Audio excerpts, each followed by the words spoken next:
이 나이에 무슨 성생활이야. 그런 건 다 끝났지. 무슨 부끄럽게. 아마 많은 분들이 이런 생각을 하실 겁니다. 하지만요, 성생활은 단지 젊은 사람들의 전유물이 아닙니다. 몸은 나이를 먹어도 감정은 그대로 남아 있습니다. 그리움도 설렘도 때로는 외로움도 여전히 우리 안에 살아있죠. 문제는 그 감정을 따라가다 보면 어느새 조심하지 않게 된다는 데 있습니다. 정확한 정보도 없이 막연한 기대와 혼란 속에서 관계를 맺고 그로 인해 더 큰 상처를 입는 경우도 있습니다. 60세 이후에도 여전히 성관계는 우리 삶의 일부입니다.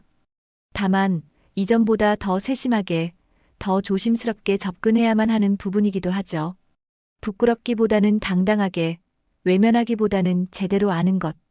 그것이야말로 건강한 노년을 위한 첫걸음이 아닐까요? 영상의 시작을 무료 구독과 좋아요로 함께 해주세요. 작은 관심이 다음 영상을 만드는데 큰 힘이 됩니다. 예전 같지가 않아. 이 말은 나이 들어가며 사람들 입에서 자주 나오는 말입니다. 무릎이 시큰거리고 잠도 예전 같지 않고 기억력도 조금씩 깜빡깜빡. 그런데 조심스럽게 말하지 못했던 부분이 하나 있습니다. 바로 성기능입니다. 남성의 경우 발기력이 눈에 띄게 떨어지기 시작합니다. 예전에는 약간의 자극만으로도 반응하던 몸이 지금은 아무리 가까워져도 반응이 느려지거나 전혀 반응하지 않을 수도 있죠. 이걸 내가 이상한 건가? 라며 걱정하시는 분들이 많습니다. 하지만 아닙니다. 이건 아주 자연스러운 생리적 변화입니다.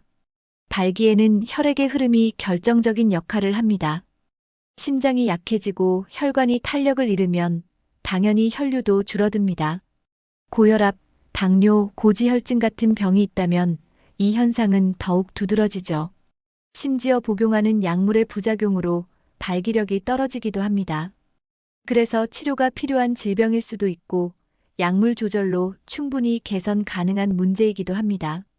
여성의 경우도 마찬가지입니다. 폐경 이후 호르몬의 변화로 질점막이 얇아지고 탄력도 줄어들고 윤활 분비가 줄어들게 됩니다. 예전 같지 않다고 느껴지는 건 몸이 말해주는 변화의 언어입니다. 그러다 보니 관계를 시도할 때 통증이 생기기도 하고 자신감이 떨어지기도 합니다. 어떤 분들은 이젠 그냥 그런 거 안 해도 되라며 포기해버립니다. 그런데 그건 포기가 아니라 정보 부족 때문일 수 있습니다. 요즘은 질 건조를 도와주는 전용 젤도 다양하게 나와 있고 여성 호르몬 치료나 질점막을 건강하게 회복시켜주는 의료 처방도 가능합니다. 심리적으로 편안하고 몸이 준비되었다고 느끼는 순간 관계는 훨씬 부드럽고 긍정적으로 이뤄질 수 있습니다. 또 하나 중요한 건 자신에 대한 인식입니다. 많은 분들이 내가 이런 걸 생각하는 것 자체가 이상한가? 라고 묻습니다. 하지만 그렇지 않습니다. 성적인 욕구는 인간의 본능이며 나이와는 무관하게 존재합니다. 오히려 노년기에는 성이라는 게 단지 육체적인 욕망이 아니라 정서적 연결과 자존감의 문제로 연결됩니다. 내가 여전히 누군가에게 매력적인 존재인가? 나도 누군가에게 사랑받을 수 있는 존재인가? 이 질문에 답하는 방식이 바로 성일 수 있습니다. 그리고 중요한 건 그런 질문을 하는 것 자체가 부끄러운 게 아니라는 겁니다. 오히려 너무 당연한 감정입니다. 다만 변화된 몸에 맞게 조심스럽게 접근하고 필요하다면 전문가의 도움을 받으며 건강한 방식으로 이어나가야 하는 것이죠. 나이 들어서 성적인 문제를 겪는 건 결코 이상한 일이 아닙니다. 더 이상 예전 같지 않다고 느끼는 건 자연의 섭리이자 누구에게나 찾아오는 흐름입니다. 그걸 창피하다고 덮어두면 스스로의 존엄을 놓치게 됩니다. 오히려 이제는 새롭게 적응해 나가는 시기라고 생각해야 합니다. 몸이 변했을 뿐 감정은 여전히 그 자리에 있습니다. 성병은 젊은 사람들이나 조심하는 거지. 우리야 뭐. 이 말, 이제는 틀렸다고 말씀드려야겠습니다. 실제로 요즘 병원에는 60세 이후 어르신들이 성병 때문에 내원하는 사례가 꾸준히 늘고 있습니다. 조용히 오셔서 이거 혹시 감염된 건가요? 라고 묻는 분들이 생각보다 많습니다. 왜 이런 일이 벌어질까요? 첫째, 나는 괜찮다는 아니란 인식 때문입니다. 젊은 사람들 사이에서는 성관계 시 콘돔 사용이 기본처럼 인식되지만 노년층은 이 나이에 무슨 임신 걱정이냐며 아무런 보호 없이 관계를 맺는 경우가 많습니다. 하지만 성병은 임신과 상관없이 접촉만으로 전파됩니다. 둘째, 변화된 만남의 환경입니다. 최근 60세 이상 연령대에서도 재혼, 황혼 연애 또는 시니어 커뮤니티나 여행지에서의 만남이 활발해졌습니다. 이런 만남은 일시적일 수 있고 상대의 건강 상태를 잘 모르는 경우가 대부분입니다. 그런데 관계는 갑작스럽게 이루어지기도 하고 그 안에 감정이 끼어 있으면 판단력이 흐려지기 마련입니다. 셋째, 감염 증상을 노화 탓으로 착각하는 경우입니다. 예를 들어 소변이 따갑다거나 가려움증, 분비물, 피부 발진이 있어도 나이 들어서 그런가 보다 전립선 때문이겠지 하고 넘기는 경우가 많습니다. 하지만 이는 매독, 임질, 클라미디아, 심지어 HIV의 초기 증상일 수 있습니다. 실제 통계에서도 경고 신호는 분명합니다. 국내 질병관리청 자료에 따르면 60대 이상의 성병 감염률이 최근 5년 사이에 꾸준히 증가하고 있으며 그 중에서도 매독과 클라미디아는 노년층 감염률이 전체 연령대에서 두 번째로 높게 나타났습니다. 이건 단순한 부끄러운 일이 아니라 심각한 공공보건 문제입니다. 더 무서운 건 많은 어르신들이 감염된 사실을 모르고 지나간다는 겁니다. 본인은 증상이 없다고 생각하지만 파트너에게 옮기는 전파자가 될 수도 있습니다. 특히 매독은 감염 초기엔 통증이 없고 그냥 작은 상처처럼 보이기 때문에 방치되는 경우가 많습니다. 하지만 이게 신경계에 퍼지면 치매와 유사한 증상을 일으키기도 하고 면역력이 약한 노인에게는 치명적인 후유증을 남깁니다. 그렇다면 어떻게 해야 할까요? 첫째, 콘돔 사용을 당연하게 여겨야 합니다. 관계를 맺는다고 해서 감정을 부정할 필요는 없지만 그 안에서도 서로를 존중하고 보호하는 게 성숙한 태도입니다. 둘째, 정기적으로 건강검진을 받아야 합니다.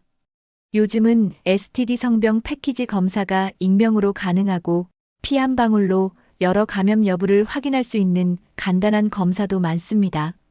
셋째, 부끄러워하지 말고 물어보는 용기가 필요합니다. 내 몸에 이상한 변화가 생겼다면 조용히 인터넷을 검색하거나 혼자 끙끙 앓지 말고 전문가에게 상담을 받는 것이 가장 빠르고 안전한 길입니다. 성병은 더 이상 젊은이들의 문제가 아닙니다. 그리고 그 어떤 연령대보다도 60세 이후의 노인들에게 더 치명적일 수 있습니다. 왜냐고요? 감염되었을 때 회복력이 떨어지고 만성질환과 겹치면 치료가 훨씬 어려워지기 때문입니다. 사랑이든 동행이든 건강 위에 세워져야 오래갑니다. 조심하는 게 서로를 위하는 일입니다.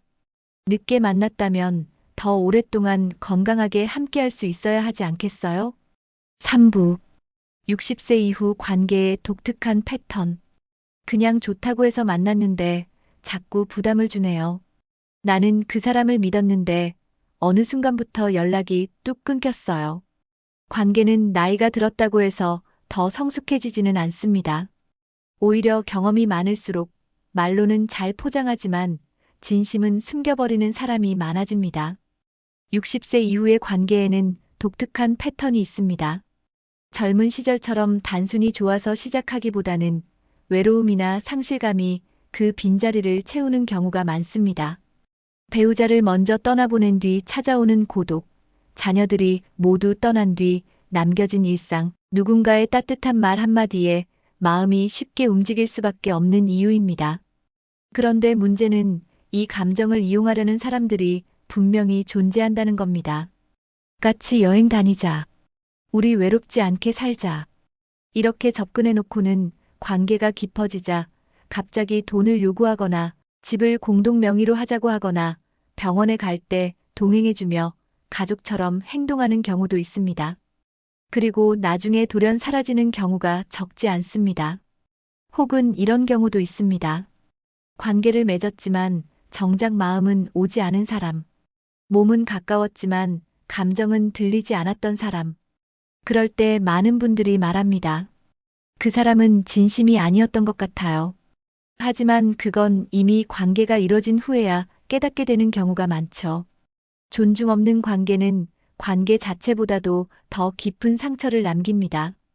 몸의 아픔보다 마음의 허탈감이 더 오래가고 스스로를 자책하면서 내가 너무 나약했나? 라고 후회하게 됩니다. 그러면서 다시는 누군가를 믿지 않기로 마음을 닫아버립니다. 중요한 건 관계의 시작을 감정이 아니라 기준으로 해야 한다는 겁니다.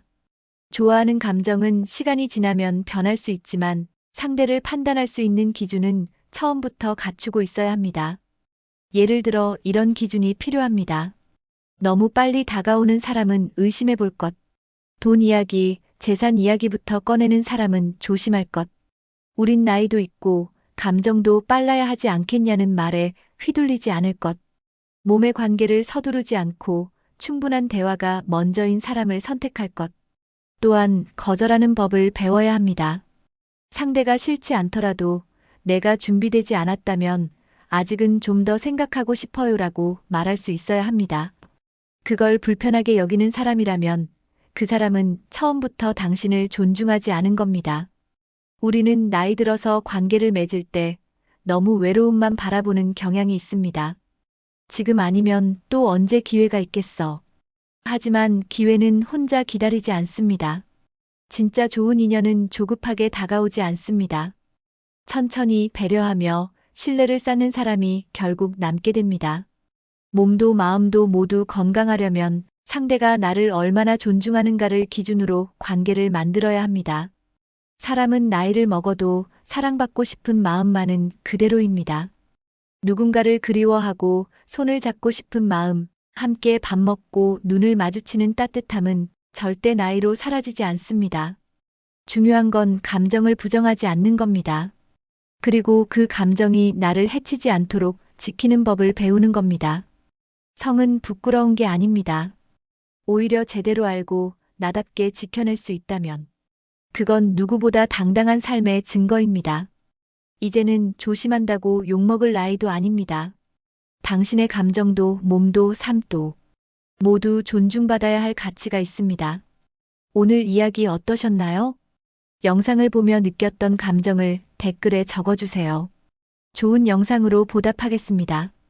영상이 하루의 보탬이 되셨다면 구독과 좋아요 부탁드려요. 작은 관심이 다음 영상을 만드는데 큰 힘이 됩니다. 여러분의 앞날에 행복만 가득하길 바라겠습니다.